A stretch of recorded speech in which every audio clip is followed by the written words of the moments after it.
সুপ্রিয় দর্শক, এই মুহূর্তে আবহাওয়ার গুরুত্বপূর্ণ আপডেট। আসুন দেখে নেব বাংলার কোন কোন জেলায় হবে বজ্রবিদ্যুৎ সহ প্রবল ঝড় বৃষ্টি, কোথায় কোথায় রয়েছে কালবৈশাখী ঝড়ের আশঙ্কা। পাশাপাশি দেখে নেব আজ কোথায় কোথায় রয়েছে তাপপ্রবাহের সতর্কতা। বিস্তারিত জানতে অবশ্যই ভিডিওটি শেষ পর্যন্ত দেখতে থাকুন এবং আপনার জেলার লেটেস্ট আবহাওয়ার খবরগুলি জানতে আমাদের ইউটিউব চ্যানেলটিকে সাবস্ক্রাইব করুন।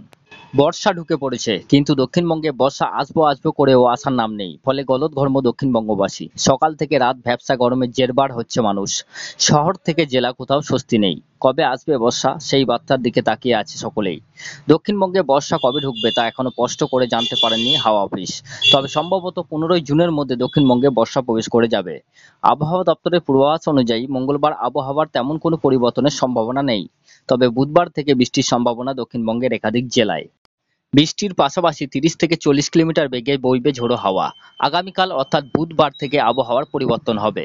কলকাতা সহ হাওড়া, হুগলি, 2 চব্বিশ পরগনা, বর্ধমান, নদিয়া, মুর্শিদাবাদ, বীরভূমের মতন একাধিক জেলায় ঝড় বৃষ্টি হবে। দক্ষিণবঙ্গের প্রায় সব জেলাতেই কাল বৃষ্টির পূর্বাভাস রয়েছে। ফলে তাপমাত্রা কিছুটা হলেও কমবে। মিলবে অস্বস্তিকর গরমের থেকে মুক্তি।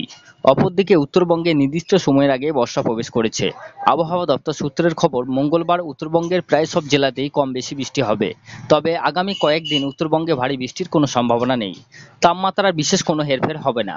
আজ কলকাতায় দিনের সর্বোচ্চ তাপমাত্রা 33 ডিগ্রি সেলসিয়াস এবং সর্বনিম্ন তাপমাত্রা 28 ডিগ্রির আশেপাশে ঘোরাঘুরি করবে। সুপ্রিয় দর্শক, আপনার জেলার নাম আমাদের কমেন্ট বক্সে জানান এবং আবহাওয়ার নিত্য নতুন আপডেট পাওয়ার জন্য আমাদের ইউটিউব চ্যানেলটিকে লাইক, কমেন্ট, শেয়ার এবং সাবস্ক্রাইব করুন। আর ফেসবুক থেকে দেখলে পেজটিকে ফলো করুন। ভালো থাকবেন, সুস্থ থাকবেন।